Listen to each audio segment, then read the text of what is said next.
Guys মহাজন আসছে, তো চিন্তা করতেছি বাসায় একটা ছোট বোন আছে, আসলে আসছে এখন বোনের জন্য কিছু একটা নিব চিন্তা করতেছি। তো এখানে আসছে আসলে সবকিছু নিতে মন চাইতেছে, কিন্তু যে সবকিছু তো আর নেওয়া যাবে না, তো এর জন্য ছোট কিছু নিয়ে এই যে চিন্তা করতেছি। ভাই এগুলো কত? এগুলো ডাইরেক্ট দেওয়া আছে 200 না ভাই, উঠতেছে না কি এর জন্য। তো এটা হচ্ছে ছোট বোনের জন্য নিয়ে যাব, তো চলেন নিয়ে যাওয়া যাক।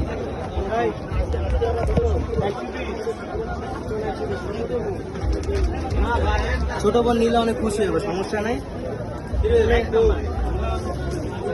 ছোট বোনের জন্য কিছু নিতে আসি। ছোট বোনের লেগা? হ্যাঁ হ্যাঁ। ও আচ্ছা, না ঠিক আছে, বিয়ে করে নাই তো আমার বন্ধুর সঙ্গে দোয়া করে দিন, তাড়াতাড়ি বিয়ে শাদী করে। আমার বন্ধু কি কইছে শুনছেন গাইস, সে বিয়া করি না এখন পর্যন্ত, বিয়া করলে আরো বেশি কিছু নিব। অবশ্যই বিয়া করলে তো বেশি কিছু নিব। ভাই না, এই যে বড় ভাই। গাইস কমপ্লিট, তো চলেন যাওয়া যাক।